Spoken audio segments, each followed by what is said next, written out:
AEW find themselves at a very pivotal moment in company history. The roller coaster that was 2022 saw AEW face its toughest challenges to date. With a fresh look and a new year on the way, many view this as a crossroads for Tony Khan's promotion. The year where it can go one way or another. So as All Elite Wrestling heads into the new year, here are 10 AEW predictions for 2023. Number 10. Jamie Hayter has longest reign of any AEW Women's Champion.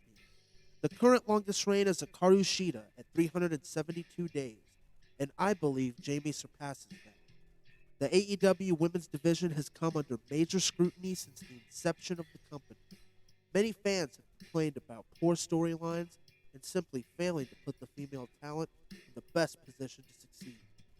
The division badly needs an in-ring workhorse, someone who can be trusted to have a good match anytime they are given the chance, someone that can give matches just as good as the men. Jamie Hayter is all of that and more. She is the steadying hand the division needs to bring it to the next level. Let her defend it on multiple pay-per-views, Dynamite specials, main event a few more Dynamites, like her incredible match with Hikaru Shida where they did this. Main event a few Rampages, give her a chance to add credibility and prestige to the championship, and in turn, prestige to the women's division as a whole. Number 9. ROH disappears from AEW TV. Much was made of Tony Khan purchasing Ring of Honor in March of 2022.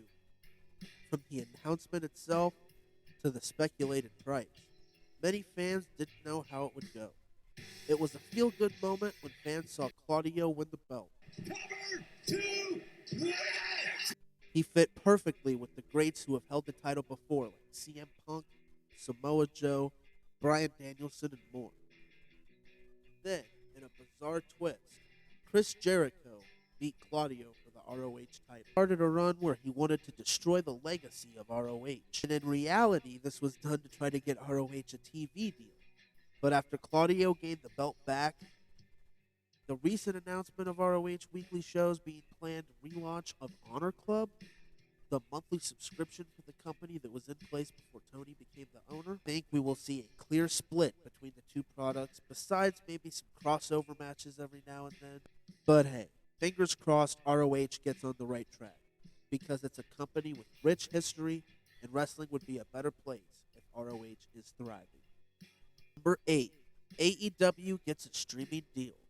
Many have speculated about a streaming deal for AEW since the company started in 2019. A place to have the pay-per-views available on demand, maybe even included live with a subscription like WWE Network.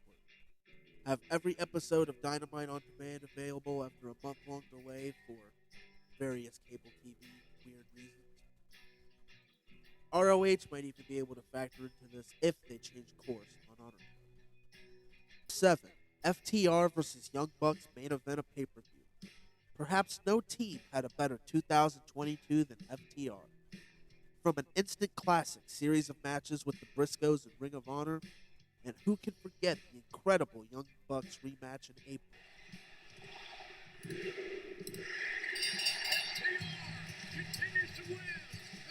FTR put on Match of the Year candidate after Match of the Year candidate, one after another. But now there's something else, a built-in storyline. Something that can really take FTR versus Young Bucks bigger than ever. Before, the storyline was two tag teams that thought they were the best tag teams on earth. And while that's always a great storyline, it's something that's been done before. But now there is really a very unique opportunity to do something that hasn't been done ever.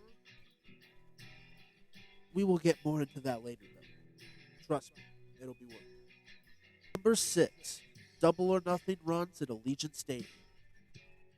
Double or Nothing has become somewhat of the flagship pay-per-view for AEW. You could argue All Out is as big, but I would personally give the edge to the former. Some of the biggest and best moments, along with classic title rematches, have taken place at this event. And who can forget CM Punk winning his first major world title in almost a decade?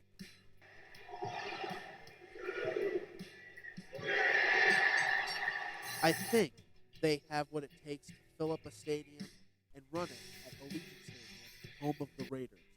AEW have a stacked roster, especially when healthy.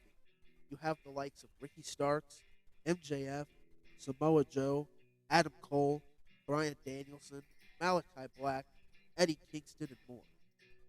A couple more that I really think could push this over the top and get it to sell enough tickets. We will get into that later. 5. Ricky Starks becomes AEW's top babyface. Ricky Starks has it. You can't really describe what it is. All I can say is that if you've watched wrestling long enough, you know it when you see it. And Starks has it. He looks like a star, and he speaks like a star. I mean, listen to this. The shirt is too small, the shitty scarf, and the terrible ass haircut. And you think that you're better than War? Give me a break. Yeah, enough said. Strap the rocket to his back. 2023 could be his year. Number 4. MJF re-signs with AEW. Fans have been speculating on MJF going to WWE in the bidding war of 2024 for what feels like forever now.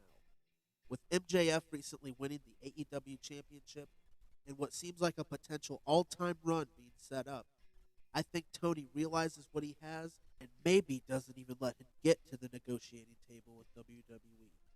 I think he ends up giving MJF basically whatever he wants to keep him in the company. AEW is building, and he is undoubtedly a part of that core. 3. Sasha Banks makes her AEW debut. Well, real name Mercedes Varnado. She is the biggest free agent in wrestling, a wildly popular star. Right now, she is heavily rumored to be appearing at Wrestle Kingdom 17 on January 4th. And whether it's signing her full time or simply working with her through New Japan, I expect to see the former Banks on AEW TV at some point this year. I'm being a bit bold with this one, but hey, why not? Number 2, CM Punk returns. Okay, here we go. The elephant in the room. I truly believe if everyone involved can put ego aside and look at what's best for wrestling, AEW can accomplish something major. After the disaster of everything at All Out, from the Muffin Man at the press conference going crazy to the backstage brawl, it was bad. And let's be real, people have worked together again after much worse in wrestling. There's so much to be done. Imagine a CM Punk and FTR versus the Elite feud taking place after everything. CM Punk versus Kenny Omega, FTR versus Young Bucks. This plays into my prediction of Double or Nothing running a stadium. Imagine this. Something like an unofficial lights out main event match with CM Punk versus Kenny Omega. In the main event, you can run something like MJF versus Wardlow 1 year later. Hook them back together for a feud and get momentum back with Wardlow. Him versus MJF is a pairing that is almost guaranteed to work 100% of the time. Plus, with Punk versus Omega being lights out, AEW can maintain that every main event has been for a championship. People like Darby Allin, Samoa Joe, Sting, Saraya, Adam Cole, Jon Moxley, Chris Jericho, throw in Mercedes versus Hayter. I think that's a card that with proper booking and build-up could easily sell out a stadium, or at least sell enough tickets to justify running the event at a stadium in the first place. Speaking of proper booking and build-up, for one, Tony Khan hires Paul Heyman. Paul Heyman is currently the wise man to Roman Reigns, and part of the current best storyline in wrestling. But with the climax of that story likely coming at WrestleMania this year, where Roman falls to someone like, I don't know, Cody, let's say Tony Khan says, Paul, I'll give you full control. Come in and run this. Your vision on cable TV, TBS, prime time. The mad scientist behind ECW can see his vision of pro wrestling played out once again. This time, he will actually have a budget and legit TV. Look at what he did without that and imagine what he could do with AEW. He nearly went to TNA around 2010 to run that company before the deal fell through. And his somewhat recent run as lead creative for Raw showed he still had at least some interest in being involved in the creative process and running of a show. Plus, Tony Khan is like the biggest ECW mark ever. I mean, here he is, somewhere in this crowd. You look for him. Also, we cannot understate this: Paul Heyman's relationship with CM Punk. If anyone can get people in a room and get things sorted out, it's Paul Heyman. This man could talk people into anything. I mean, imagine the stuff he could do if he had MJF on his hands. Imagine him booking the final chapter of MJF versus Punk. I'd like to see that. If you've gotten this far and enjoyed the video, please give it a like. YouTube will push my video out to more wrestling fans like you and me. Subscribe, click the notification bell to be alerted for more videos like this one. And follow me on Twitter at RefBumpMax to see horrible wrestling takes. Well, this has been my predictions for AEW. Let's come back at the end of the year and see how bad I did. See you all in the next